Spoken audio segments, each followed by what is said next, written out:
121 to 114 and take game 3. This one felt so good, y'all. It felt so good. Yeah, I mean, it was awesome. I mean, there's not much you can really say about Devin Booker outside of the fact that he's awesome. He's awesome. You know what Devin Booker is? What is it? Devin Booker is some sexy. Oh, you mean this sexy sax? This thing right here? Let's go, Espo! That's what Devin Booker is. Hey-o! Welcome to the Winners Lounge, everybody. The VIP Lounge. There you go. An ode to our dearest Espo, who will be back next week to join us. Hopefully again in the VIP Lounge. But game 3, the Suns got a dub at home. Absolutely needed it. An outstanding performance from Devin Booker. How you feeling, Saul? Yeah, I'm feeling pretty good. Jose, shush. He thought I was saying the sky was falling. No, I just had doubts about the bench. I had doubts about Monty Williams. Yeah. And both of those things kind of fixed themselves a little bit tonight. I will, as much as I bagged on Monty before the game, I will give him a lot of credit for just realizing that DeAndre Ayton wasn't giving you anything. Mm-hmm. Not a damn thing except turnovers. And he went back to Jock. And Jock deserved every single minute that he got tonight. He was fantastic. That's my big takeaway is that some of the adjustments, TJ Warren got some run, got some buckets. We've been clamoring for that. It came to fruition. And we're going to talk about that in a little bit. But, I mean, listen, overall, the Suns needed this game. Devin Booker tried to do everything he possibly could to make sure they won this game. And even still, with 47 points, Kevin Durant was struggling. It was so weird to say Kevin Durant was, like, struggling, even though he had 39 points. Like, you don't care how you get a dub. You just needed a dub. You got the dub. Now you got to tie this bitch up on Sunday so that way we can start this best of 3 series all over again. Get ourselves back into the mix of things. This was a good start. I loved the way that they closed this one out. I will give credit to Monty as well for making that adjustment with Jock, which, again, we'll get into a little bit later. But I think we just have to start this show just giving flowers to Devin Booker. Because, again, like, it's getting to the point where you can't even count on one hand or 2 hands, like, rank Devin Booker's performances anymore. You know what I mean? Yeah. Like, which ones have blown you away the most? Because there's just so many now. Like you said, 47 points tonight. But the craziest part, 20 of 25 from the field, didn't have his first free throw until 6.6 seconds left in the game. Yeah. That's ethical basketball, you guys. Ethical basketball. I heard JJ Redick talk about it on the broadcast. He called him an ethical shooter, an ethical basketball player. And the guys were like, what does that mean? And he's like, he gets buckets without like the foul baiting type stuff. Yeah. He didn't get to the free throw line but twice. Which is ridiculous. Like that he only got to the free throw line twice compared to Kevin Durant, who I think got there 16 times? Kevin Durant was the only other Sun who got to the free throw line, and it was 16 times. Wow. Amazing. Like, Devin Booker was just fantastic. Listen, he started off assertive as hell, especially in that first quarter. I think he had 18 in that first quarter. He was efficient. One of the things that some people have pointed out, like, the fact that he knows where he wants to go with the ball before he even catches the ball, so that way he's kind of in a full sprint, is really caught the Denver Nuggets off guard tonight, and they could not catch up to it. They couldn't find him. And he was moving so fast that they couldn't even double team him. And listen, if KD had 39 points tonight, folks. Yeah. Like, think about this. If Devin Booker is cooking like that, and KD is just marginally better than he was tonight, like, the Suns could easily win the next 3. Like, that's how good they are. But when they don't play up to speed, and really the supporting cast had a lot to do with that, then things kind of fall apart. But Devin Booker is the leader of this cause. Yeah. He is the leader of this team. Like, he does not defer to anybody. Not Kevin Durant, one of the greatest shooters of all time. Not anybody else. Devin Booker is the leader of this franchise and leader of this team. And he took charge tonight, set the tone, and it was desperately needed. Great for Devin. Yeah, and there were reports, Roz Goldon-Woode on the sidelines of the broadcast tonight, she was talking about how at moments throughout this game, she would watch Devin Booker coming out of a timeout, make sure to go individually talk to every single guy who was going to be out there on the court with him. Give them some love, you know, build them up a little bit, continue to share information, things he was seeing and whatnot. Like, Devin has turned up his game in so many different ways, both on the court, as a leader, in the locker room, and it has been such a joy to watch him do that. Yeah, I just love the different level of focus he has when we get to the playoffs. We get glimpses of it during the regular season when he's feeling good, but tonight you knew, like, everybody on that team knew, like, we got to win this game. Yes. Because we listen, you go down 3-0, it's over. It is absolutely over. And so they flirted with a little danger there in the second half for a little bit, giving up that 15-point lead after halftime, but it still never felt like it was out of control. It still never felt like, oh no, the wheels are falling off. I still felt like the Suns had full control. They just had to find it again. Yeah. And then they found it again and everything was fine. And it was good to see, too, that they didn't waste this game, because there was a minute there in the third quarter specifically, like you were talking about, where I think a lot of people, and myself included, were like, y'all cannot let a game like this from Devin Booker go to waste. Like, we know that Devin is going to be able to put up these performances, but somebody else has to also be there with him. And then they figured it out. Like you said, Kevin Durant, 39 points. The bench showed up really big tonight. It was all around, like, a solid game outside of that third quarter, which really stressed me out a whole lot. 9%. But beyond that, the other three quarters, big fan, especially the second one. And that's why he is our big, bright, shiny star. I'm a big, bright, shining star. Yeah, you are. Yeah, you are, Devin. Again, 47 points, 9 assists, 3 steals, 6 rebounds, a block. 20 of 25 from the field. This kind of felt like the Devin Booker triple-double game that he had against the Clippers in the Western Conference Finals 2 years ago. Like, it gave me those kind of vibes where it just felt like nothing the Clippers could do, nothing the Nuggets could do could slow him down. Like, he was just on one tonight. And, man, you needed it. You needed it in so many ways. So, like, that's what the leader of your franchise is supposed to do. He's supposed to step up in big moments. He stepped up in the big moments. And here we go. Yeah.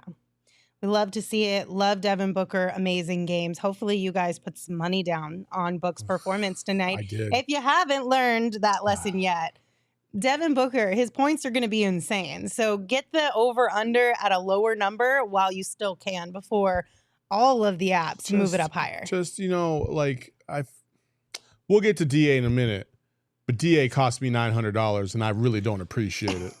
He's the only one that cost me my bet tonight. The only one. I'm sorry, Saul. As much as I would have loved for you to have won your bet, I'm much happier that the Suns won the game. Well, I had the Suns winning the game too, so they had to win for me to win the bet anyway.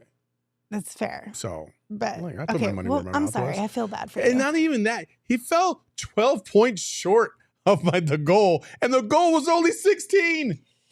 We'll get into that later, but I did win money on the BetMGM Sportsbook app tonight. I took the over on Kevin Durant, which was set at 28.5, so definitely hit on that one. Made me a nice little penny, and I used a bonus bet that I got from BetMGM because I used that code PHNX when I signed up.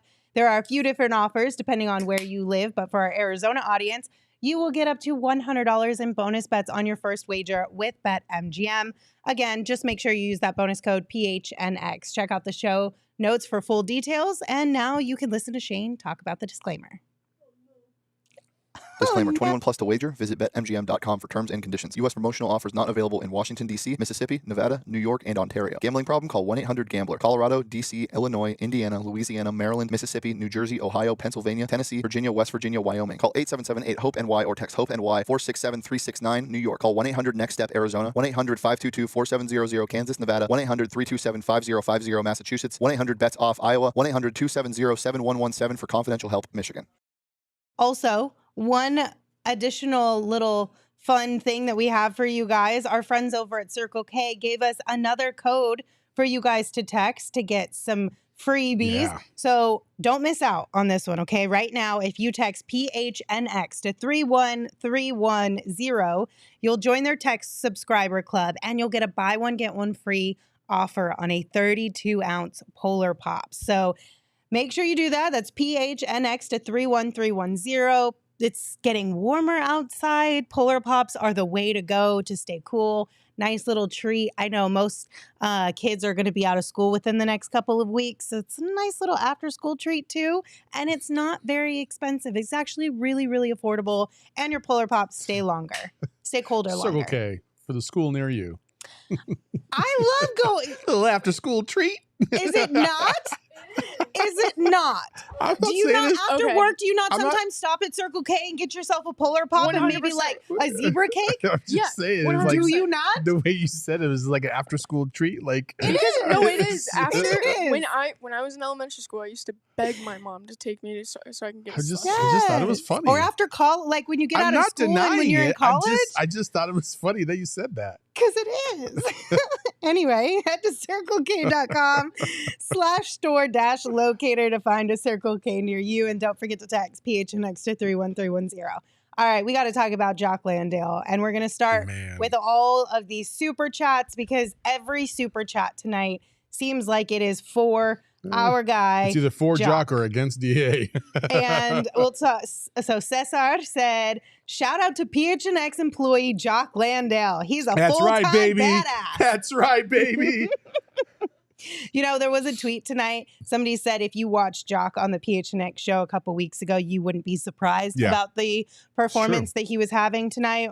And that's 100% true. If you've listened to Jock on this show, you know he knows so well his role with this team, and he has the right approach and the right mentality around staying ready and staying confident within himself to be able to navigate and handle the minutes fluctuation that he's been seeing all season long. And he showed us tonight that he stayed ready for it. I'm texting Jock right now. Are you? Oh, yeah. Nice. Oh, yeah. I'm telling them what the chat says. They all love him right now. I'm like, yeah, you're getting a lot of love tonight. Maybe we can convince them to pop up real quick. I don't know. I like that. Okay.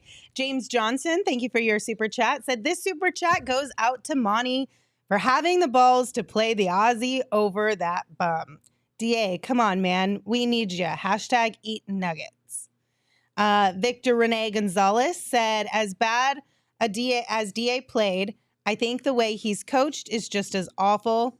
He's so much more than a rolling big, and they never were able to get it out of him. So the problem with that and the realization that I keep coming back to is that, yes, he is way more than just a rolling big. However, the many, many times that they try to post him up, he is not fundamentally sound down low on the block to seal off and properly get position. You've seen that with Jock. A lot of times when the ball is thrown and it's not perfectly in the hands of Jock, Jock goes out to get it to prevent the defense from stealing it from him. And, unfortunately, DA just it can't be trusted sometimes with that. And that's where we're at. Yeah. It's unfortunate. It really is, man. All right. A couple more of them here. Sorry, I'm trying to go through and getting all of these things. Okay. Will, thank you for your super chat. Said, Will, the return of the Costco kid. Jock is a badass. Jock is a badass. He played like a badass tonight, and it was a lot of fun to watch him do that. We have one from Joey Martinez. Thank you, Joey, for your $10. Appreciate it. Said the crowd was loving Jock's energy. Looked like everyone was frustrated with DA. Just seems like he's not engaged. We're going to need him going forward. TNT finally gave us some juice off the bench. Yeah.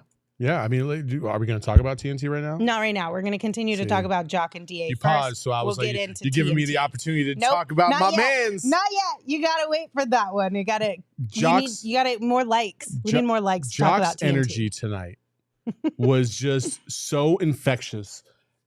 I don't want to say that the teammates were excited because they finally felt like they were getting some emotion and some production from that position. But I will say that Jock's energy absolutely rubbed off on the team. Mm-hmm. And you saw people getting hyped about it. You saw the bench getting hyped. You saw KD getting hyped. Like the crowd? The crowd was getting hyped. Like Jock was phenomenal in being that kind of edge. And the other thing, he just does not give a fuck. Like, he did not back down to the Nuggets. No. He didn't back down to Jokic.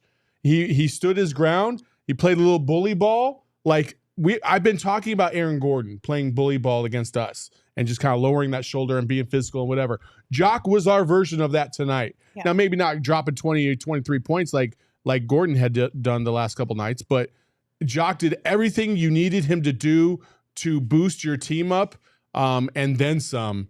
And listen, I thought Monty was absolutely right in leaving DA on the bench, or put him in with 5 minutes left to go. And he immediately gave the ball right back to the defense. And so he pulled him right back out, put Jock back in. And I thought it was a fantastic call. So I will give him credit for that. Jock's energy, man, it's just great to see, because he busts his ass, and we talk all the time, and he wasn't even getting a lot of minutes. Again, we can go back to that. Just egregious errors that we saw. A couple guys tonight got some run, and they got an opportunity, and they shined. Just saying, you didn't have to wait to the 8th game of the playoffs for this to happen. Yeah. Jock was 100% the X factor in tonight's game. Oh, like there's no denying that. You talk about the minutes, he did finish with 22 minutes.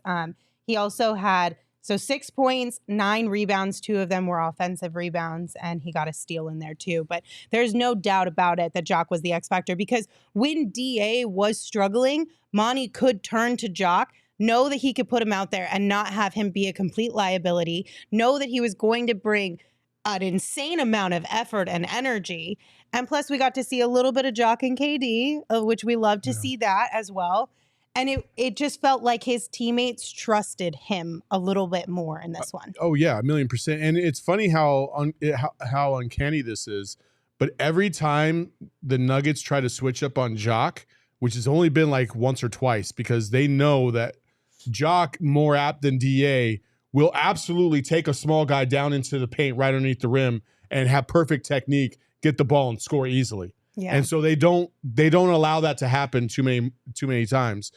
Jock is just a fundamentally sound dude, and he plays the game at a high level, physical, with a lot of energy, and you love to see it, because this team needs it. They need energy guys, just like Cam Payne.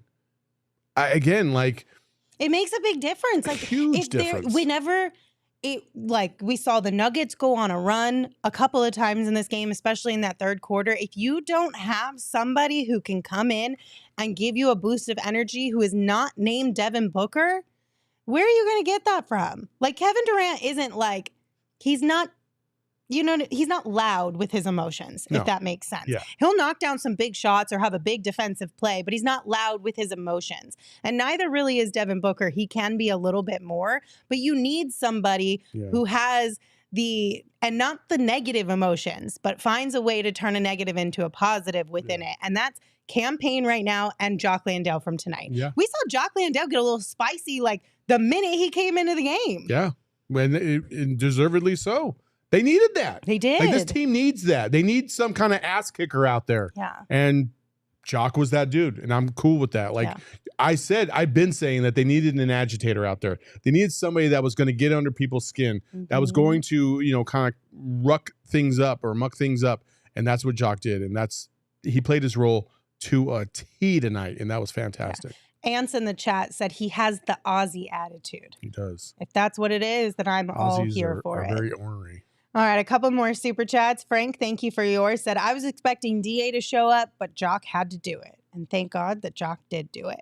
Okay, so a couple more. We'll go Gordon here. Thank you, Gordon, for yours. Said, it's malpractice if DA is still a Sun next season. Jock outplayed him. LMFAO. And then Omar said, rumor of DA for Kyrie after this game, I'm doing it. Are you okay? Let's spend a little bit of time talking about DeAndre Ayton, because I know a lot of people are incredibly frustrated with him, as we can see in the chat right now. Yes. On a scale of 1 to 10, 10 being the most frustrated and 1 being the least frustrated. How frustrated are you with DeAndre Ayton in tonight's game? 10 being the most, 1 being the least. 10 being the most, 1 being the least. I am probably at a 9 right now. Okay. Which is the most I think I've ever been. When he got the ball, nobody in front of him, wide open lane, and jumped and didn't try to dunk it, didn't be like and tried to lay it up or whatever, and it got clapped. Like, I was so done at that moment. I think everybody was. All of us in the office were like, "Are you kidding me right now? Like, what are you doing?" Like, it's. I just don't even. I don't understand his mentality. I don't understand where he's at. And I think Brendan and Clean said that he went to the sideline. He was visibly like pissed off and frustrated at himself. Cool, but I'm at this point, it's like my kid striking out at baseball and going to the dugout and slamming a bat. Well, cool. What does that fucking do for you? Yeah. Nothing. You could do that a million times. It's not going to do anything. But are you doing the other things behind the scenes that are getting you ready for these games? Right now, I feel very confident that it's a no. It's not. He's not putting in the work. He's not putting in like the amount of things that need to happen for you to be a high level successful player. And it's really odd because you have 3 guys on your squad right now with Kevin Durant, Devin Booker, and CP3 that are basically leading by example in terms of work ethic and dedication to your craft. And DA's too worried about other things. I don't know what those other things are, but it sure isn't basketball right now, because he's damn near a liability right now. In this game, he was a liability for sure. Last game, maybe you could make the argument he wasn't. I don't think he was last game, but this game, 1,000,000% a liability. You had to go to Jock. Yes, there was no question. If Jock wasn't playing the way that Jock was playing, this game could have ended badly. Yeah. Because you needed somebody else in that role, and Jock filled it tonight. Gordon sent us another super chat, said Jock over DA, and then brought up Cam Payne as a difference maker on pace tonight, which we will definitely get into here shortly.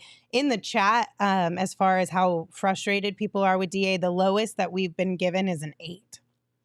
So everyone is an 8 or higher as far as the frustration towards DeAndre Ayton tonight. And it just sucks so much because I don't see, this is the thing that I'm confused by. I wonder, we played the Stephen A clip in the pregame show where he was getting on DA about his game 2 performance and just finding some heart and some hustle to not allow Jokic to do what Jokic did in game 2. And I brought it up to you. I was like, but we did praise DA after game 2 for doing what he could against Jokic. Did Jokic still get defensively, his? Yes. Yeah, defensively, yes. Did Jokic still get his? Of course, because everyone who talks about Jokic is you can't stop him. You just got to put some pressure on him. Yeah. And you had mentioned something along the lines of maybe people don't watch DA as much. And this is a conversation we'd had quite a bit over this whole entire season. Everyone outside of Phoenix who doesn't watch DA on a night in and night out basis still seems like there's a little bit left. Like still has more faith in DA than we do. Yeah. Is it because we watch it so much, or is it because our expectations are higher than they should be? No, for sure. Like, it's absolutely because we watch it all the time and we know.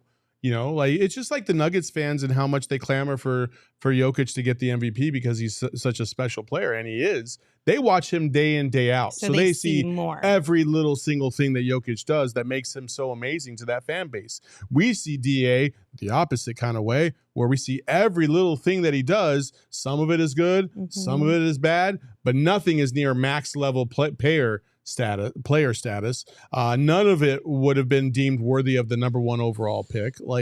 And those are the things that are held over his head right now. So as a Suns fan, you want more. And, Nuggets fans, the DNVR guys, they literally will ask us, like, why do you guys not like DA so much? Why do you fans not like DA so much? And I'm like, dude, if we could switch places and you watch DeAndre Ayton, I guarantee you would feel the same exact way. There is no way around it. Yeah. And it's frustrating as all hell. So he better find it quick, because, and I'm saying there's 2 folds to this, folks. He better find it quick, because if you do have any hopes of trading him in the offseason, those numbers are tanking rapidly right now, because right now he's nothing more than a role player. And I don't know if Indiana would still be interested in making a trade for him at that dollar value for anything more than a couple second rounders. You know what I mean? Like, I don't know if they would. He's a good player when he wants to be good, but for whatever reason, he is so in his head, and he's just, it's paralysis right now by analysis, in my opinion. So that's one. Number 2, you need DA to play at a high level so you can so you can try to win a championship. Those are the two things. Because I see everybody's like, oh, we should trade him for Kyrie. Oh, we should trade him for this. We should trade him for this. Dude, you'll be lucky to trade him for anything worth of value right now. You'd be lucky to. Right now, you have a $150 million problem sitting on your bench. And you better hope he figures it out. And the thing that sucks the most is exactly what Tim from Phoenix sent us in his super chat. So, Tim, thank you for that. It said, I feel bad for DA. Such a good guy, but for whatever reason, it just ain't working. And that's exactly the hardest part about this is that DA is such a good dude. And we want DA to succeed. Yeah. And so when he has these games where it just feels like it's a lack of effort or energy or whatever it may be, it sucks so much because you just want DA to find success. And he just, in the way that we expect anyway, in the way that he claims that he can, in the way that he's paid to be. Yeah. All of those things. And it just sucks. A couple more super chats. One from James. James said, maybe DA is not happy playing as a center and wants to play the 4. Maybe. That was something Gerald brought up in yesterday's show. It's a very, very real possibility. Mm-hmm. It is. And then Han, giving Landale some love again, said, Jock Landale is the GOAT. Been trying to tell y'all. Okay, calm down, Han. He's the GOAT of our hearts. ASU DJ PHX with the super chat says Saul would be at a 17 if DA played at ASU. I'm not gonna lie, probably facts. I mean, yeah. I'd be at a 10 right now if he played for ASU. I'm at a 9 as it is. Yeah, I'm barely hanging on. Barely. You're barely hanging on? I'm barely hanging on. You're going to take an OG sleepy time gummy tonight so you get a good night's rest and then a day off tomorrow and come back on Sunday for game 4 refreshed and ready to go? I don't know about I just planned your whole weekend for you. You're welcome. I mean, I appreciate that, but I think I'm going to take some OGs and I'm going to be Eddie Johnson and some golf on Sunday. Okay. Bank that. All right. And then come in and watch the Suns win game 4. So, OGs before golf? Yeah. Is OGs before golf make it even better? It definitely enhances the experience. I mean, you're outside. You got nice weather, really great scenery. 80 degrees. Okay. It's gonna be fantastic. I can see it. If you guys want to get your hands on some OGs, you can find them at your local dispensary or by checking out ogsbrands.com. You do have to be 21 or older, and we ask that you enjoy responsibly. Game Time is one of the best places to get your tickets if you want to go see the Suns or whatever concert you're looking for. Game 4 is probably going to be a heck of a lot of fun. I know when I asked you the other day what tickets for Game 3 were, they were just under $100 for Game 3. So Game 4, I wonder what this is going to look like here. Let me see. Oh, can I guess? Can I guess? So it's 5-7. What you got? 5-7. I will say the lowest ticket right now is at a 143. Nope. 117. Ooh, okay. 117 will get you in the door, and you can snag these tickets without the stress with Game Time. Just download the app, create an account. But here we go. Another code for you guys. PHNX will get you $20 off your first purchase. So you can get in to Game 4 for under $100 when you use that code PHNX on your first purchase. Terms do apply. Again, just create an account. Redeem that code PHNX for $20 off your first purchase. Download Game Time today. Last minute tickets. Lowest price guaranteed. You want to talk about the bench, Saul? I feel like we got to give the bench a lot of flowers. Listen. Well, before we get to the bench, I do want to say one more thing about Cam Payne.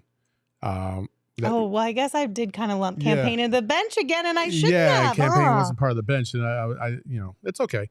My bad. So Cam Payne, from the get-go, the first bucket he got, he beat all 5 Denver Nuggets down the end of the court and got a layup. Multiple times tonight, he pushed the pace, including a nice little fast break run where he kind of no-look past to Kevin Durant for a dunk.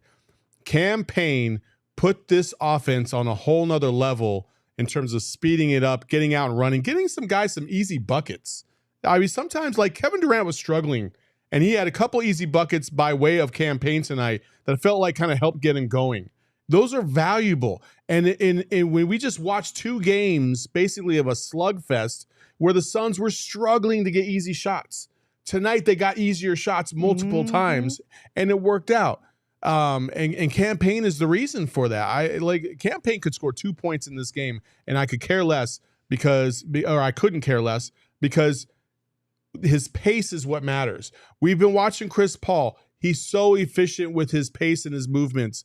But sometimes when you have a style of a team, it doesn't really fit. And I feel like that's kind of what we've been seeing for the last couple weeks. Cam Payne got in here and changed the pace up a little bit that I think suited this team much better, and they were able to get out and run. They got some easy shots in transition. It even set up Devin Booker's a couple of Devin Booker shots, including a pull-up three, because the defense is kind of rattled in transition, not really knowing what to expect. And so I think all those things lumped in together was fantastic. So yeah, I love this team. Feels like they play so much better when they get out and they run.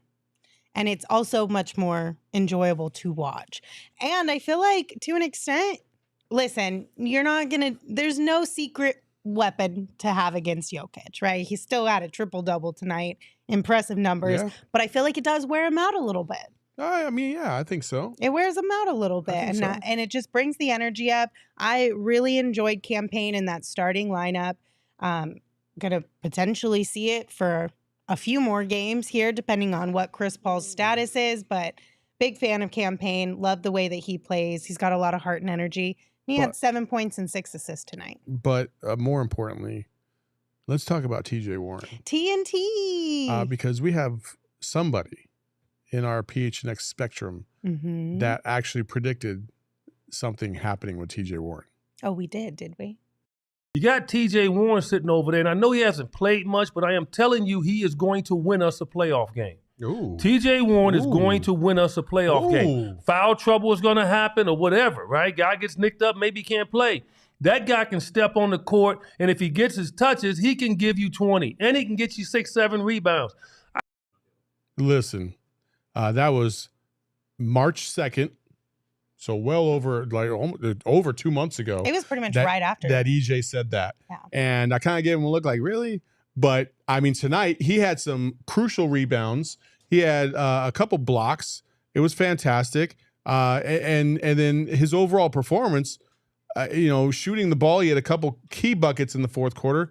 Fantastic overall. In the fourth quarter. So, kudos to TJ for finally taking advantage of that entire thing or that opportunity, because he hadn't gotten an opportunity. We didn't understand why he wasn't getting an opportunity. And it was real shitty that he wasn't getting an opportunity, because I really feel like he could have won them a game. I just hope we continue to see more minutes from TJ Warren and Terrence Ross. I mean, our bench alone, 22 points were contributed from our bench tonight. You remember how many in game 2? 4. 4 points. Landry Shamet himself had 4 points tonight. So I know there is a little bit of, the bench typically plays a little bit better at home. They feel more comfortable in front of their fan base, yada, yada, yada, whatever. But that's a big difference from just home to away. You can't tell me that that's the only difference in tonight's game, that had you played the same bench rotations that you did in game 2, that those guys would have had 22 points tonight instead of 4. No, they wouldn't have. No, the Suns they'd be looking at a 3-0 deficit right now if that was the case. Yeah. Even Terrence Ross, he missed a couple wide open shots, but at least he was a threat. He hit that 1-3, and that was enough to make the Nuggets have to be wary of it. And that's all you needed. Yeah. That's all you needed. You just needed a couple threats out there to make the Nuggets have to second guess and think about their rotations, because before that, it was just double team Booker and KD. And so I loved it. I thought it was great. And Monty actually stuck with it. I thought for a second there maybe he'd only give him a couple minutes and then that was it. But he gave them both a good opportunity to display themselves, and they came through. Yeah. Gordon sent us another super chat. Thank you, Gordon. Said, not trying to spam. You're never spamming, Gordon. Just know that. Said, but Cam Payne and TNT were huge, Very. All caps. They were. It was an awesome game for all 3 of those guys. And it was good to see, and hopefully, again, we'll see it on Sunday as well. Will sent us a super chat as well and said, thoughts on Craig's 3 minutes and Josh Okogie's 10 minutes? I kind of feel like you just had to give Terrence Ross and TJ Warren a little bit of love, and then Landry Shamet is still Monty's guy. And if you're going to put out, from This is what I'm going to guess that Monty will say something along the lines of, right? As far as why he still played Landry Shamet. Terrence Ross and TJ Warren defensively aren't as Bullshit. Bullshit. In his words, Bullshit. right? Or in his mind. Terrence Ross and TJ Warren are more of a liability defensively than Landry Shamet. So if you're going to put one of them out there, you also got to give Landry a little bit of run to help make up for it. Did you all see that tonight? Because I certainly didn't. I was waiting to see the liability defensively from those two guys, and I never saw it. I thought Terrence Ross was the only one that came close a couple times of breaking down defense, but he was close enough to contest on shots and really close. Not like, okay, I'm at the free throw line while they're shooting a three. Like he was up in their face and they hit, a couple times they hit a good shot. I thought they were both good defensively. Shamet is getting minutes for no fucking reason, point blank. I don't know why. I don't know why it's at the expense of, in this game, Josh Okogie. I don't understand it at all. It's like Monty can't help himself. Like, well, if I'm going to concede this, then I'm at least going to get mine here. Like, why? Why can't we just have nice things, Monty? I don't know. You tell me. Do we have any Monty sound? I'd like to be an Engie. Gerald will have something from Monty anyway. But back to the whole Torrey Craig, Josh Okogie minutes thing. Mm-hmm. What are your thoughts on the two of them seeing less? I mean, honestly, I didn't notice it as much because I wanted to see TJ Warren get some minutes. Mm-hmm. But I did think that Josh Okogie came in in a weird kind of time. It was weird, like at the end of the second quarter, right? Third quarter. Third quarter? There was like 43 seconds left or something like that. And they took out Terrence Ross and put in Josh Okogie, and I was like, but why? Like, don't you want to try and score a couple times? It was really weird. Monty, I still don't understand. I feel like it was the end of the second quarter. Maybe it was. I think it was to go into the half because you were asking that question, and I was like, I don't know, maybe not to get any sort of momentum for them, but it's just like, but it didn't really make that much sense. Maybe just to get him a couple more minutes so that it didn't feel as drastic of a change and keep him a little bit in a flow in case he needed to go back to him at some point in time. I don't get it. I don't know. Suin Lee says Shamet was playing instead of J.O. is only strictly to spread the floor for Book and KD, but it doesn't. That's the thing is that like they know now that they don't need to give him anything. No. They can if anything, the Nuggets play one step closer to the lane so they can help on the weak side. Right. Because they're like, this bum ain't shooting it. Like in theory, that made sense. But now that we are into the series a bit in game 3, the Nuggets know what Landry is going to do and what he's not going to do. Yeah, he's not going to do anything. They will take a 3 from Landry to not play up on him in that same way. Wouldn't you? Yeah, I would too. I mean, if I'm the Nuggets, I would totally do that. Here's a question for you. But Terrence Ross and TJ Warren? I'm going to put you on the spot. You kind of gotta. Your life is on the line. I don't like this at all. I do not like this at all. Your life is on the line. I plead the fifth. I don't recall. Shooting the ball. I do not recall. Do you take it? Do you take the shot or do you decrease your lifespan by half right now? Wait. I'm sorry. What? Yeah. Ask me the question again. Okay. So Landry Shamet can either shoot for your life, so your whatever your life expectancy. So I'm supposed to live till 80. Let's just say you're supposed to live till 80. Okay, you get to keep that. Okay. If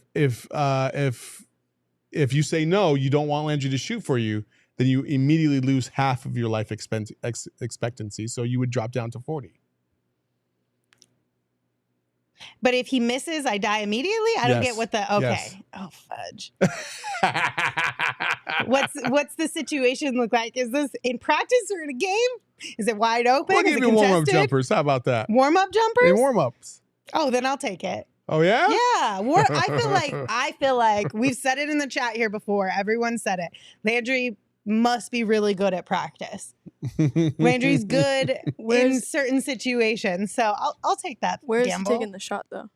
It's a 3, right? Yeah, it's a 3. I assume it was 3, right? Yeah. Okay. Top of the key. I'll give you all the advantages. Okay. Yeah. It certainly isn't from the wing. I'm not going to set you up for failure like that. I'll take it. Thank you. Appreciate that one, Saul. Thanks. It's a big gamble, that's for sure. But I mean, that's 40 extra years that you would, 40 and then some change, right? Yeah. Because that's kind of, I feel like it's worth it. Yeah. Because if you say no, then you die at 40. And that Either would be way, I'd really be sad chilling. too. Just Yeah, take it'd be me really now. sad if it was just done take now. me now. No, take me now. I'm gonna call it a day. All right, let's do a couple more super chats here. Manuel, thank you for yours. Said, where are all the Nuggets and Four Fools at? LOL. I tried to say it. On the real though, good win. Bench did good for us. Book is king. Katie is gonna erupt for us soon. And DA ...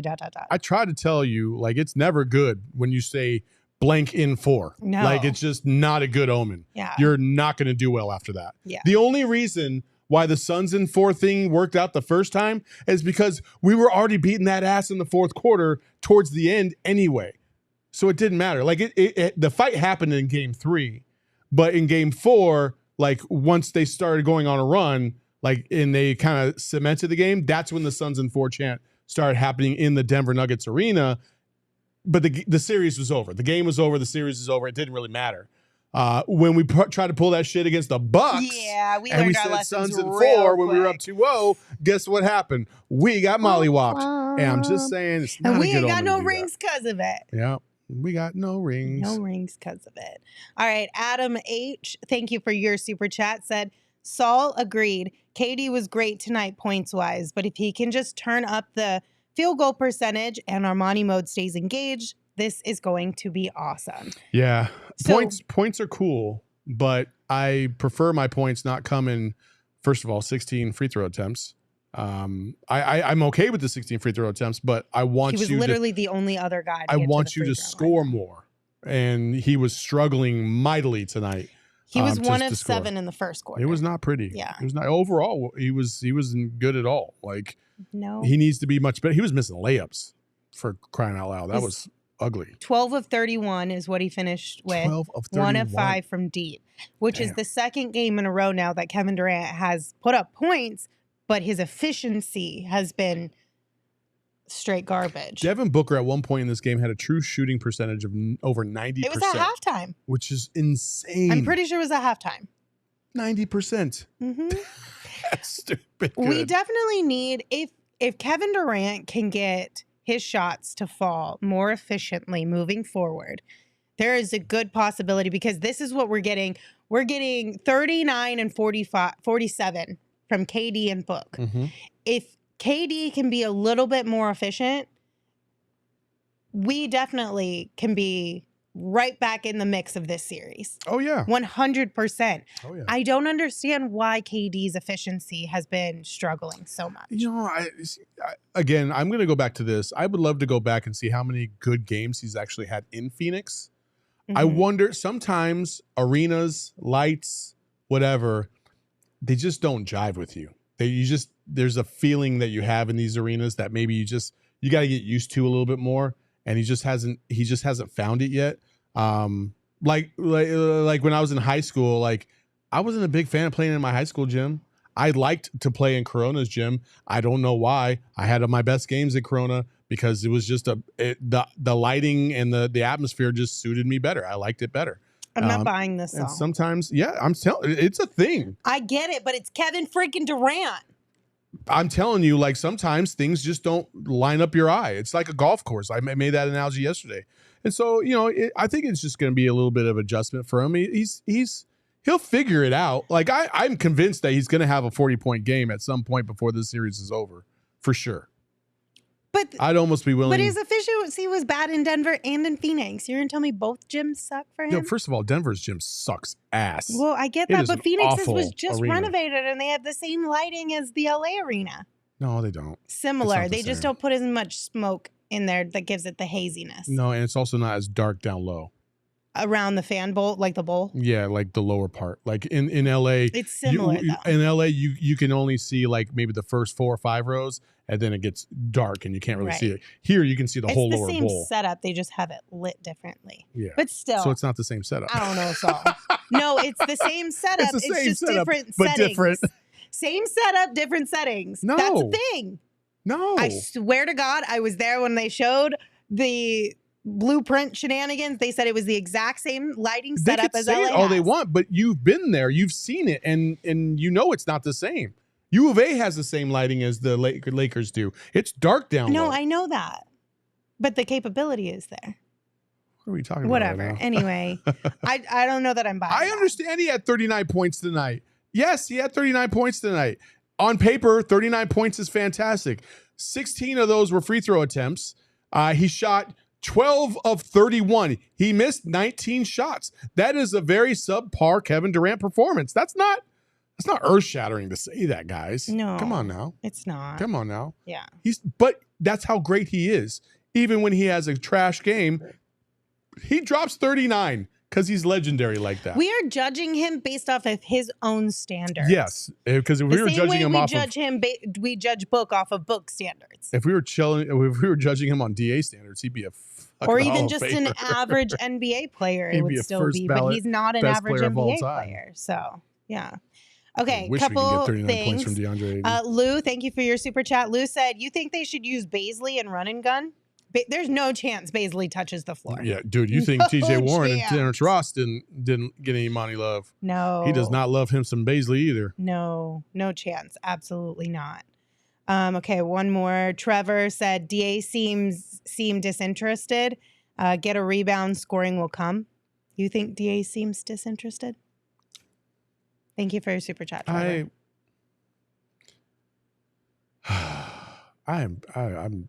I'm at a loss for what DA's thinking. I'm not even going to try to predict it.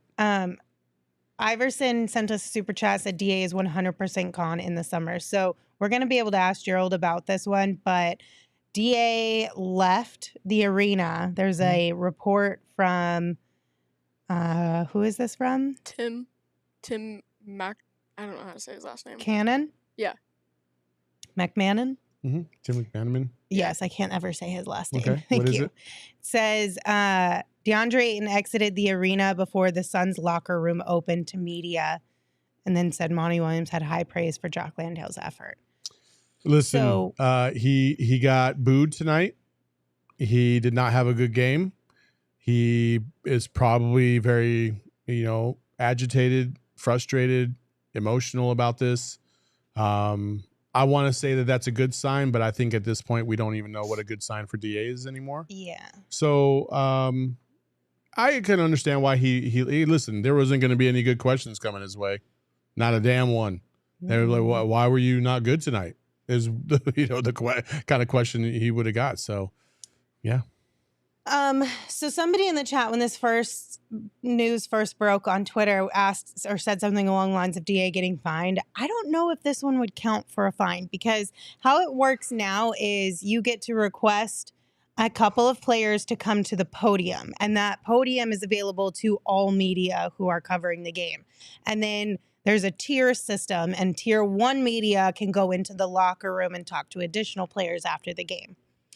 And since he may not have been requested, obviously I would assume a Kevin Durant, maybe a Jock Landale, Devin Booker would have been the ones who had been requested in tonight's game.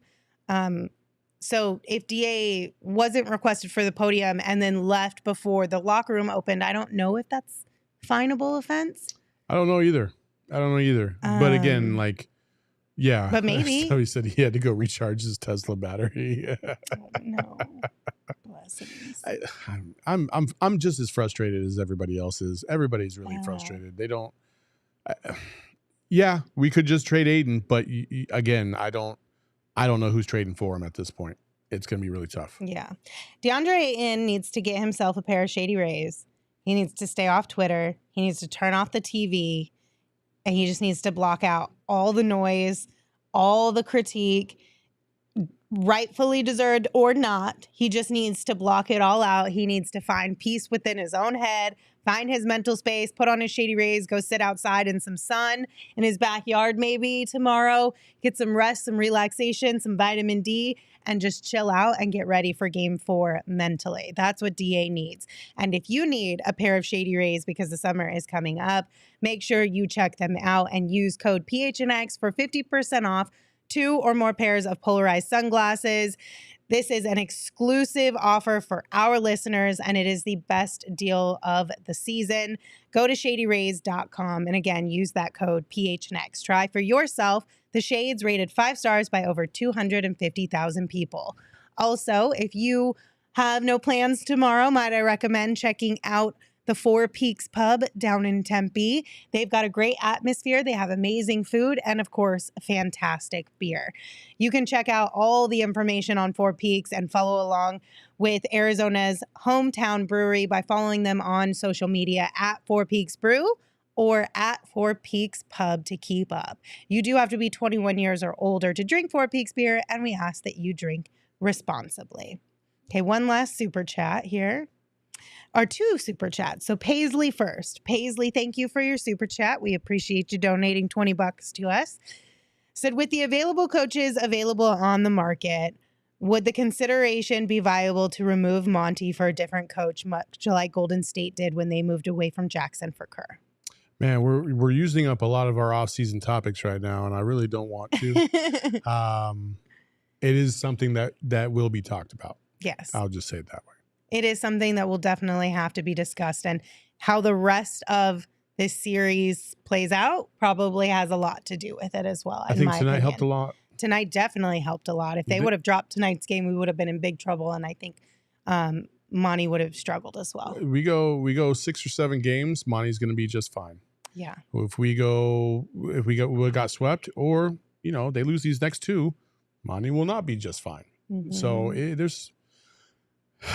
Again, like we can talk all day about it, but the Suns won. That's the most important thing. Let's focus on that. We'll worry about Monty and DA another day. Yeah, a little bit later into the off season. Let's not get too far ahead of ourselves. All right, Joseph sent us a super chat. Said, "Are we not going to talk about Katie and getting postered?" No, we weren't going to, Joseph. Not until you made us bring it up. First of all, sir, how dare you? Wait. I think I blinked, actually. I don't even recall that part of the game. I was definitely looking at Twitter at that point in time. I have no idea what you're talking about. I don't know what you are referring to, sir. It was pretty legit, though. I'm not going to lie. Yeah. I felt a little bad for Katie on that one. He got dunked on. Also, Jose, what is wrong with you today? Why are you so angry? Like you hate Kevin Durant that much that you'd rather see the Suns lose because of Kevin Durant than win with Devin Booker? Like, Devin Booker was awesome tonight. It's okay to say that. It's okay to say Kevin Durant had 39 points, but also stunk up the joint. I think we're saying the same thing, except you were just really angry about it today. Man, you need a hug. Or some OGs. Jesus, you need a hug. OGs and a hug. He's so ornery all the time. It's a good mix. I think we have a few more super chats that I have missed on my side. Do you have them on your side? All right. So we have one from Aunt B. Thank you. Said, DA just doesn't have the passion. Maybe. I will say that when a lot of people still continue to bring up the comments from DA about his goal being getting to the second contract in the NBA, and I push so hard that getting to a second contract in the NBA is a difficult task. A lot of players don't make it to a second contract, and that maybe, just maybe, DA meant longevity and not just a payday, that second contract in that sense. Just maybe. And I tried so hard to push for that, and I want to continue to think that, but now I don't know. I really don't know. Yeah. I have no idea. I mean, again, he just has these ups and these downs, and you just don't know what you're going to get on a day-to-day basis. And that is the conundrum that is DeAndre Ayton. It is frustrating to him. It's frustrating to us. I do think that he would be better served in another place, another team, because I just think he does need a fresh start somewhere else. This gym the lights just aren't shining right for him. Yeah. I get it. Yeah. I do. Yeah. I'm just They were just shining teasing. perfect. They were shining perfect down at U of A because they were the actual right lights. So you're saying we should we should hit up Matt Ishbia and be like, yo, you got to change the lighting. Yeah. It'll help DA. It'll help Kevin Durant. It'll look cooler on TV. Yeah. Listen, I'm firmly convinced that if DA looked around the arena and it was just pitch black and he thought he was playing like, just him and his friends, he would probably ball out. Okay, low key, I feel like you should hit up Ishbia and tell him this. I mean, he probably balls out in practice. I'm not I got even this. kidding. Y'all want to see it? God. Let's go. Oh my gosh. For Okay. the game, it's like, ugh. We did get a super chat from Alfredo, but there's nothing with it. And I didn't see a second follow-up message, but thank you for your super chat. We appreciate you being here with us. And then Icon sent us a super chat. Icon said, Ishbia must have a ton of confidence in Monty after watching him make an adjustment that worked 7 games after fans had been screaming for it. I mean, first of all, I don't know about that, because what do you want the guy to do? Fire him in the middle of a series? That's not going to happen. You're not going to fire him in the middle of the playoffs. Like, that's not going to happen. So I don't know if he like has a lot of confidence, but let's just say changes were made tonight for a reason. I think that if Monty didn't make these adjustments and we had lost, then things would have been way worse. Oh. Because that seat would have been fire. We talked about like leaving no stone unturned, right? At least when your back's against the wall, and they knew it, like they knew they were desperate, right? Coming into this game, it was a must win 100%. If Monty had stuck to the exact same things that did not work in game 1 and game 2, it would have been bad news bears for him. Yeah. It certainly would have been. Yeah. Oh, man. Yeah, that's a tough I'm really one. sad about DA, but we've gone at length about him. The most important thing is that the Suns found a way to win tonight. Mm-hmm. Jock was huge. The team played very, very well. Outside of maybe a stretch in the third quarter where it looked like everything stuck, like offensively, everything just stuck, and they were playing that kind of ISO ball again. Outside of that little stretch, I think the Suns played, I thought they played a very good game. They were fluid. Chemistry was there.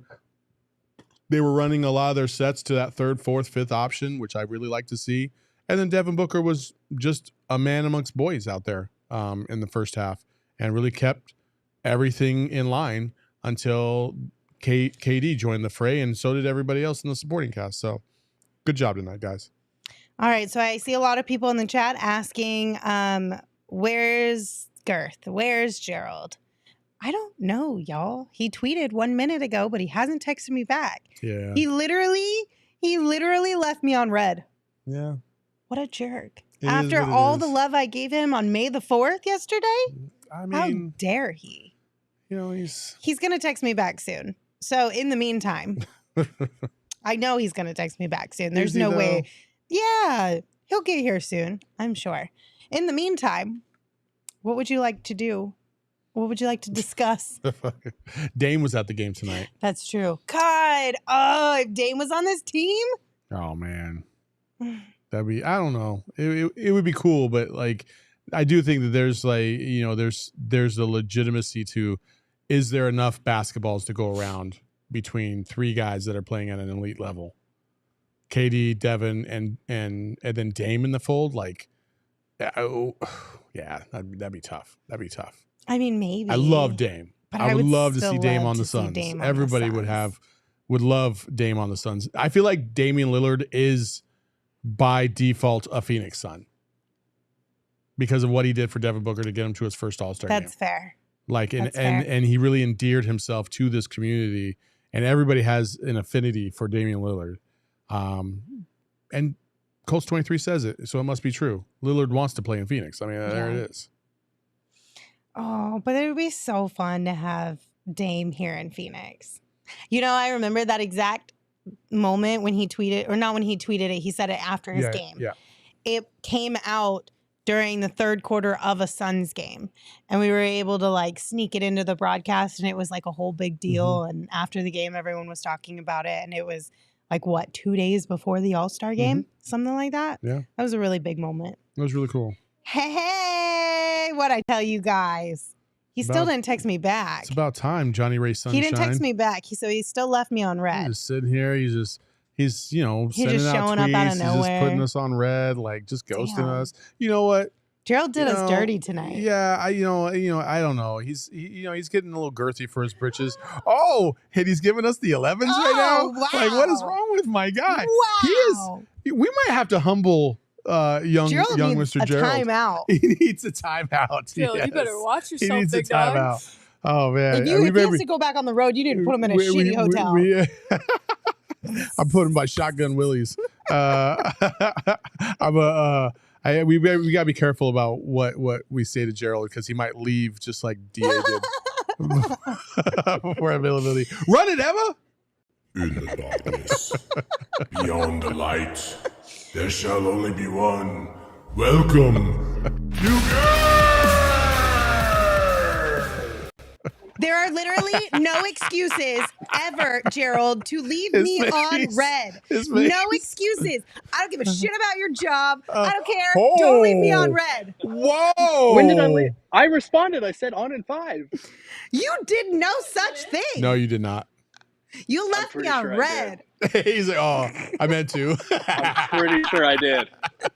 I'm just messing with you, Gerald. Happy to have you here. Listen, one of the big things that popped off tonight was the news that DA did not stick around in the locker room to talk to media. Big deal? Not a big deal? What's your take on it? I mean, between nothing, something, and everything, it might be something, but I'm leaning closer towards nothing. This is something that happens more than it probably should in the locker room. If a guy has a rough night and we want to talk to him, sometimes they slip out right before they shower. After they shower, they know how to get out of here if they need to. So it's not that huge of a deal. It's not that uncommon either. Is it because Chris Paul knows where all the secret doors are? All the tunnels? All the tunnels? Maybe he was just doing his teammate a solid and getting him out of there. But no, look, if you for the people that are freaking out about DA not giving Chris Paul a high five or whatever, and his teammates having to come kind of console him and encourage him on the bench, that's a fair concern. But if you hear what Kevin Durant and Monty and Devin Booker were saying after the game, they were all very encouraging in terms of Monty was saying, it wasn't DA's best night, but that's why you have your brother there to pick you up like Jock Landale did and close the game. Devin Booker was saying, energy and effort can't go away this time of year. And he saw he was getting a little flustered, getting in his head a little bit. But, he said, it's my job to pick him up. And Kevin Durant was kind of echoing the same sentiment.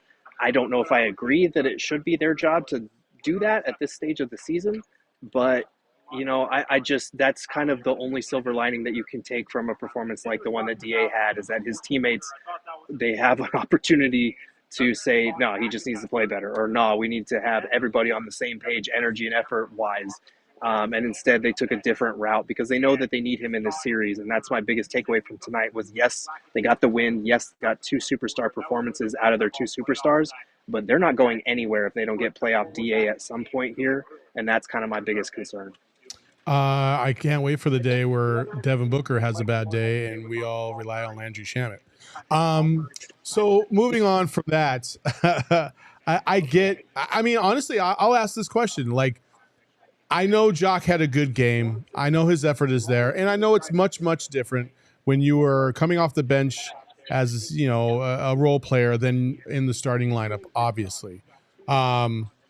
But it's starting to look more and more certain that we're not going to get playoff DA. We've had now 8 games, and he has still not really played up to that level that he set in 2021 and in parts of 2022. I have legitimate concerns that the Suns will ever see that this series. I know maybe it's premature to say, but it's 3 games into the series, and he still hasn't figured it out. And it's more the aggressiveness. Jock really did some things last night in this game. Were you surprised that Monty, when he pulled out Jock, put DA back into the game, DA immediately has a couple flubs? Were you surprised that Monty was willing to go back to Jock and not just stick with DA for the last 5 minutes? No, I honestly wasn't. And I think this is the flexibility with the rotations that people have been looking for. As much as you want to keep one of your core guys in there, you're down 2-0 at home. You don't have time to worry about that kind of thing. You need a win. And DA missed a layup and then got a defensive rebound, and it was stripped from behind immediately, and the Nuggets scored right away off of that. Like, they didn't have time to let that fester and let his mistakes continue to snowball, because that's what it felt like. I thought he wasn't that bad in the first half. Like, he missed 2 shots around the basket, but I thought he out-rebounded Jokic. He played him physically with defense. That second half, that third quarter was just awful, though. Yeah. Like, that was terrible. That was some of the worst defense I've seen from DA in quite a while. And offensively, he wasn't doing anything for them either. So that's tough. I think going with Jock down the stretch was the right call, closing with him. And I think as much as people were upset about the Landry Shamet minutes, they needed someone to guard Jamal Murray. And he was getting cooked, but so was everyone else. And I thought he worked his ass off. You could make a case that Terrence Ross should have gotten some of those minutes as well. But TJ Warren was the right call down the stretch. He hit 2 big buckets for them. Jock Landale over Busy was the right call. He played most of the game and closed for them. So as much as people want to get on Monty about the rotations, I thought tonight both game plan and rotations were much better. And then they just needed 2 superstar performances to carry them across that threshold. Did Monty mention anything about Terrence Ross or TJ Warren and how they played or what they brought to the court tonight? Yeah, he was saying a lot of those bench guys that they put in there gave them a jolt, and it was something that they needed. Obviously, they needed the offense, but just having a bigger body like TJ Warren out there was one thing that Monty liked. On the defensive end, obviously, he worked his ass off on that side of the court, and then he hit those big shots. And he said this multiple times about guys like TJ, that they're not afraid to take and make shots and live with the results if they miss.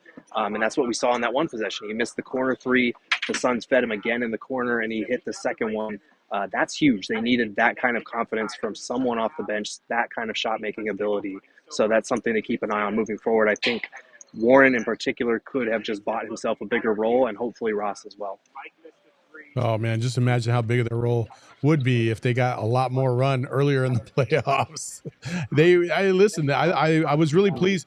The biggest point against those two was defense. And I thought defensively they held their own. I thought they played very well on defense, especially TJ Warren. I thought Terrence Ross had a couple miscues, but he was able to close out quick enough to at least try and have an impact on the shot. So I was very happy with both of their defensive performances, because that was the one Achilles heel, according to everybody and their mother, as to why they could not possibly be playing, even though they are 2 of the best scorers to come off the bench. So I'm happy to see that they got some run. Cam Payne also had a phenomenal game in terms of pace. I thought he changed the game and gave the Suns a lot of easy buckets, and it freed things up, especially for Kevin Durant, who was struggling scoring the ball, got himself a couple easy dunks and kind of got into the flow of things, especially after that second dunk. What was your take on Cam Payne? Yeah, I thought he played great. Like you said, the tempo, the pace was huge for them. Monty cited just that first layup out the chute to start the game was exactly what they were looking for with Cam Payne, being able to get downhill. He liked the way that they pushed the tempo in semi-transition as well. That's something that's kind of been missing for this series. And, Cam Payne said again, he wishes he had shot better. I think he wound up being like 3 for 9 or something like that.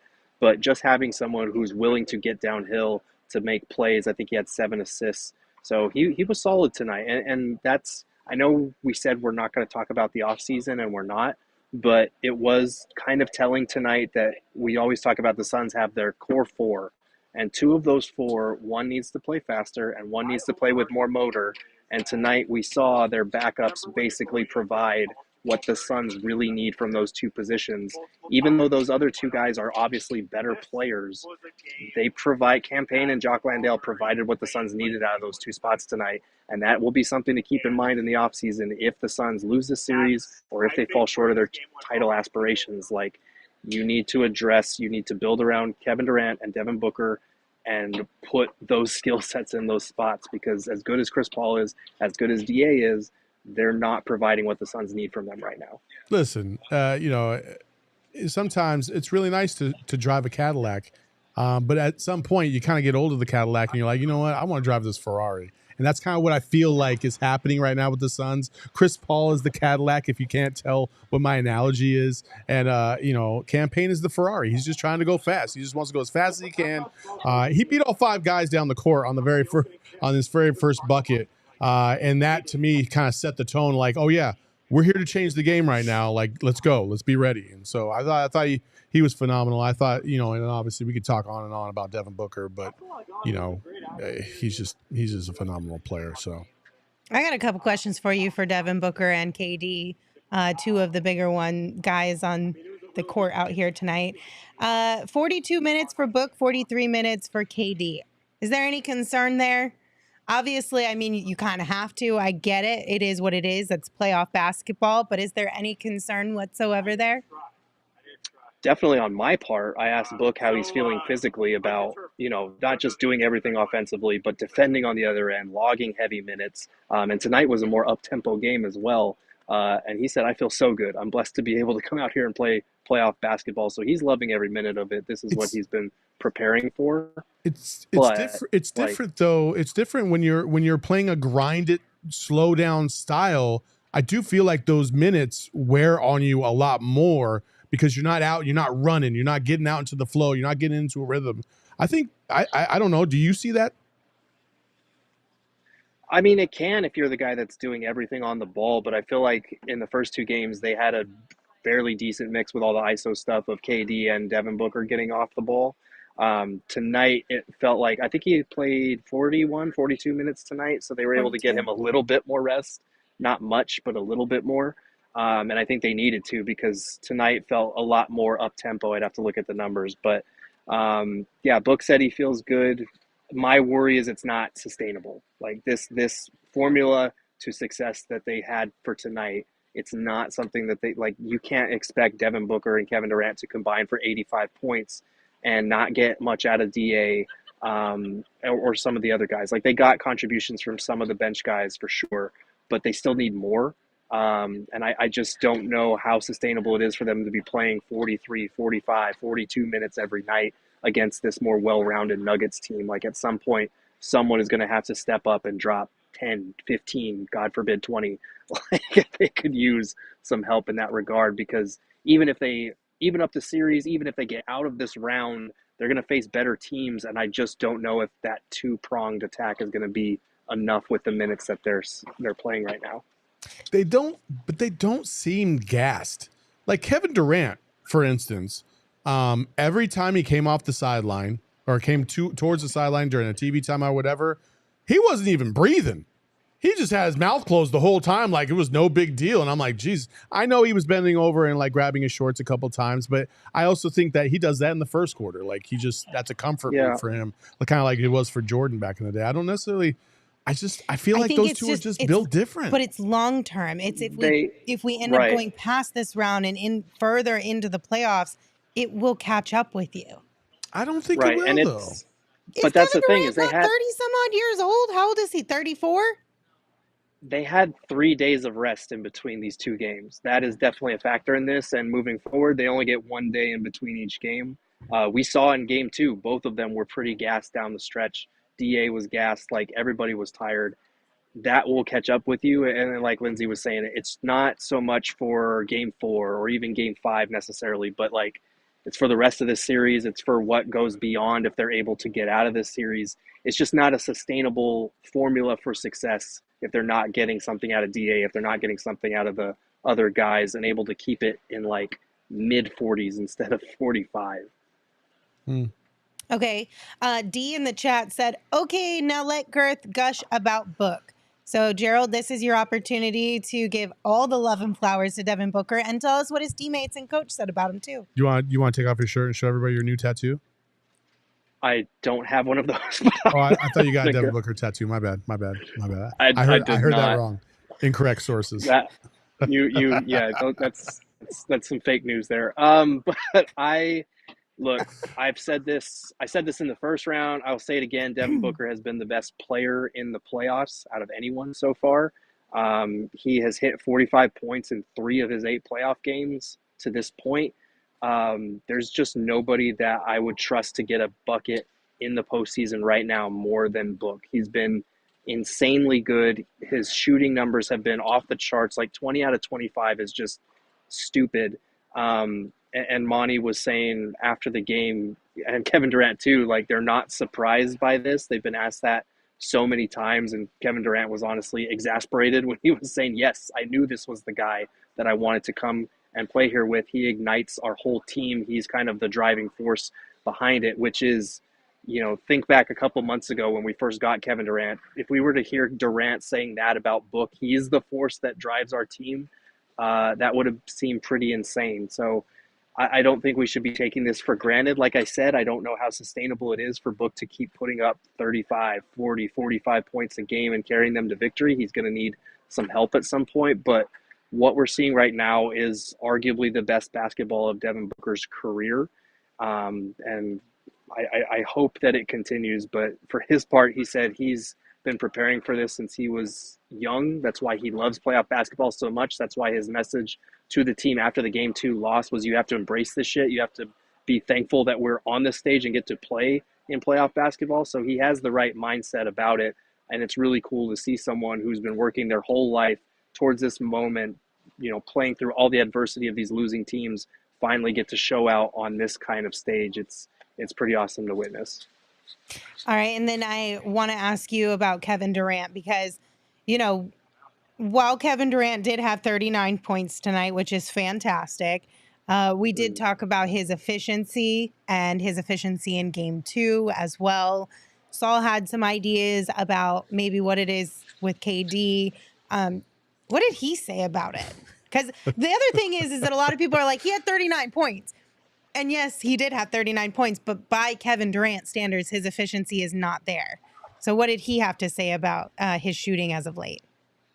Yeah, he admitted that he's been kind of rushing it a little bit. He's been forcing it a little bit too much, and he said he's overthinking.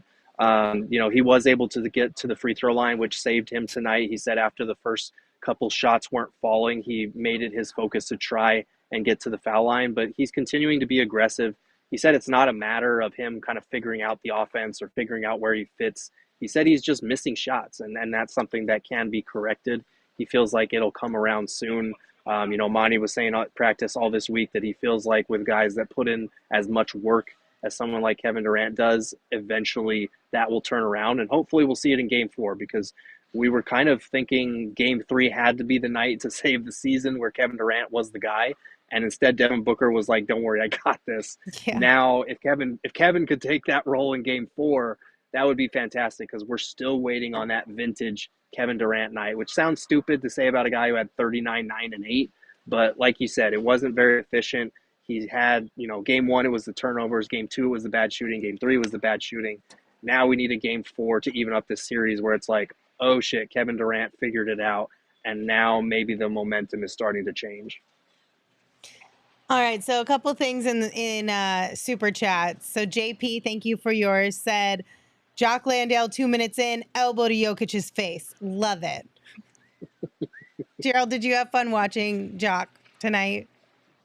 I did, and this was something that I had written about heading into today's game. I felt like, and Monty had said it at practice, they didn't do a good job of punishing those mismatches, those small ball lineups with Jock Landale. There were opportunities there in Game 2 to do so. Jock told us on the show himself that he was missed a couple of times and they hashed it out. I felt like tonight they did a much better job of feeding him the rock. I felt like him sprinting in transition and playing with that motor on the offensive glass opened things up for his teammates. There was one layup where Booker literally drove right into the empty space where Jock Landale sprinted past, and that opened up a driving lane for Book for a layup. Like, those are just the little things that maybe don't get noticed in the moment, but Landale was huge tonight. And like I said, it's kind of telling that a guy that can come in there and play with that type of motor shows what this team could use. And if DA can harness some of that in Game 4, then the Suns will really be in a good place. You want me to just go down Super Chats, or do you want to read one? Yeah, go ahead. Okay. Money Man, thank you for your Super Chat. First one ever, so appreciate it. Said, Katie played like 17 games since January. It's not the lights that affect him. Not sure any player could just continue Hall of Fame play with that little game time. Gerald, I have a theory about Kevin Durant. He does. I have a theory that, I would, again, I want to go back and take a look at how he has performed when playing in Phoenix. But I don't feel like he has shot at a high clip against the Suns when he was playing against the Suns and just in that arena in general. I have a feeling that there's a little bit of an adjustment for him to be made in that arena. It might be foolish. That's fine. I'll concede that. But sometimes some gyms just fit a player's eye better than others. That's a reality. And I feel like he's kind of going through a little bit of that here. I would have to do the research and look into the numbers, but that's not a bad hypothesis. And the whole point of the scientific method is to submit a hypothesis and then conduct tests and see if the evidence backs it up. So that's it. That's all I was asking for, Gerald. I appreciate you. But then, Gerald, explain Game 2. Yeah.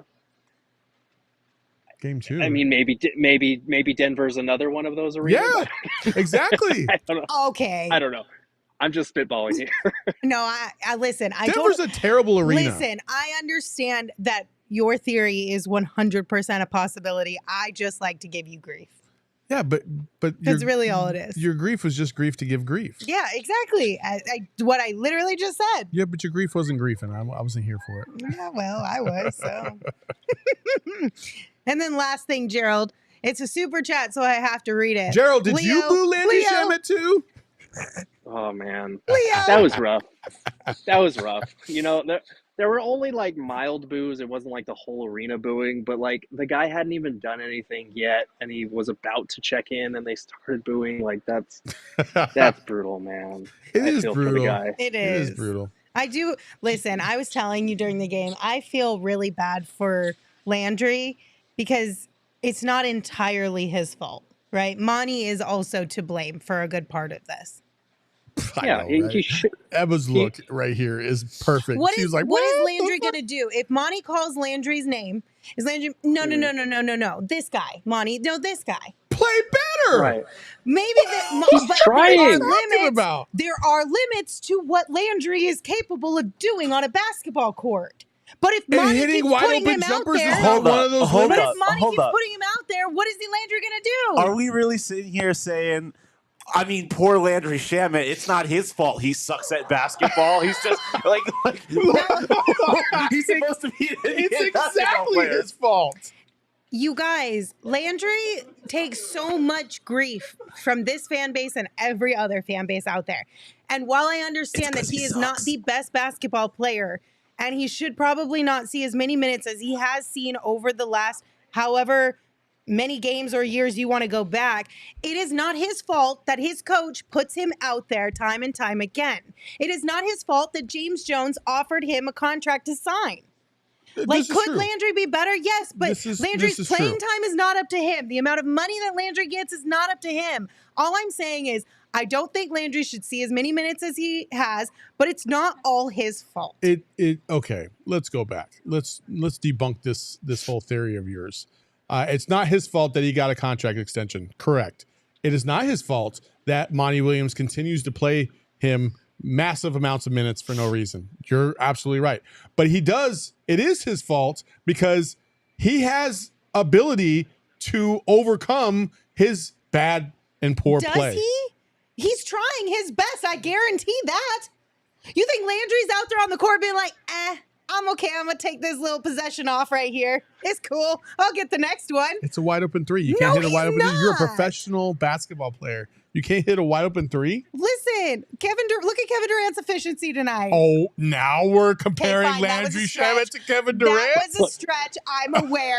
I'm just saying. She was about to catch strays in the chat, so she was like, time out. I was kidding. No, listen, a lot of the chat is agreeing with me, though, that, like, it's not 100% Landry's fault. He is trying. You know he's not going out there trying to miss wide open threes or screw up defensive plays. Like, that's not who Landry is. You know what? You're right, Lindsay. You guys I'm just saying. You know what? You guys right. are being really mean right now. You're right, Lindsay.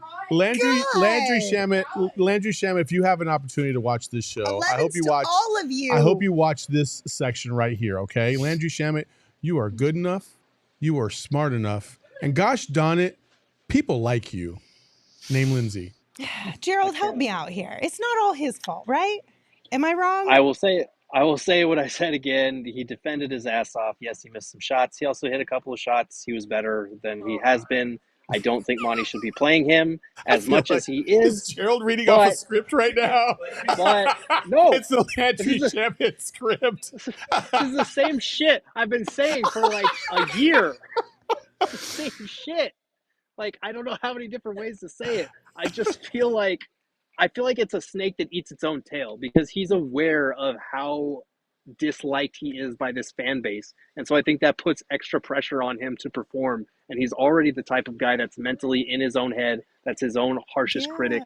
And so when you compound those issues, you're going to get a guy that's not going to play with the confidence he needs to actually perform. And when he hears light boos in a playoff game, it was awesome to see him knock down a shot right after that and silence the crowd, which started cheering. bunch of hypocrites. But like, I feel for the guys. They should have just Get booed. him, They Gerald. should have booed even louder. Is that what Get you're him, saying? Gerald. Oh, yeah, I'm sorry. no. Hey, I'm sorry. Next time I'm at a game and I'm like, boo. The next time he hits a shot, I'm going to boo louder. Like, fuck. You didn't hear me the first time? I'm boo! sorry. I'm sorry. But if you were one of the people booing Landry Shamet before he checked in the game, you had no right to cheer him when he made that first No, shot. you Fuck didn't. you. You didn't. None. Out of here with that energy. Gerald, here's a news flash. Fans are fickle. Yeah, I'm aware of that. And that's the problem here.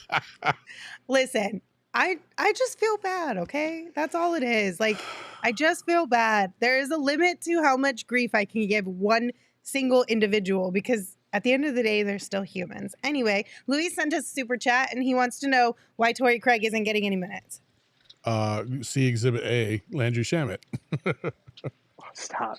It's because TJ Warren played well tonight. Like, I don't want to bite anyone's head off here, but like, we've been clamoring for more TJ Warren. We've been clamoring for more Terrence Ross. We've been clamoring for more Jock Landale. We got all of those things tonight. Torrey Craig wasn't playing well. He missed his shot bad, his 1-3 pretty badly. I thought the rotations were good tonight. Like, yes, Landry Shamet probably played a little bit too much. I think some of those minutes should have gone to Ross in the second half, especially when he pulled a Kogi because of the way they were defending him with the pick and roll, putting Jokic on him. I thought that was an opportunity to go to Ross instead of Shamet. But aside from that, like, it didn't cost them. Their game plan was good. Their rotations were good. And I think if Okogie and Craig can't prove that they can do more and maybe knock down a couple of shots, their minutes might continue to dwindle a little bit in this series with the way the Nuggets are playing them defensively. Listen, I think the key to this game was that the Nuggets role players did not step up tonight, and the Suns did. And I feel like it's almost as simple as that. Now, our star players played at another level. But Jokic, I mean, listen, he was like, I think he was like the first player in NBA history to have a 25, 15, and 15 game. Like, he's also playing at a whole nother level right now. Like, he's phenomenal. He's a great basketball player. Jamal Murray gave you some buckets. He played much better than he did in game 2, but that supporting cast, Aaron Gordon wasn't as effective as he was in Denver. MPJ had a couple buckets. He felt like he was making a little bit more noise in this game than the first two. So I would keep an eye on him for game 4 specifically. I told Lindsay before the game, I was like, we haven't had an MPJ game yet. I feel like that's coming. So we got to be careful of that. But KCP didn't do shit. The other supporting guys, Brown didn't do shit. Braun didn't do shit. Like, so I felt like the Suns did a very good job of keeping them at bay while the two stars kind of flourished.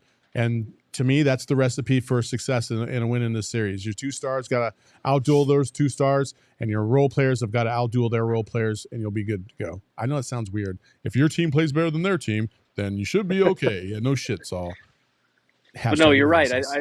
I think they did. They finally won the non-Jokic minutes. I'm pretty sure I'd have to look at the numbers, but at the very least, they played them even with those second unit lineups, those small ball lineups. The Suns hadn't done a good job against them in the first 2 games.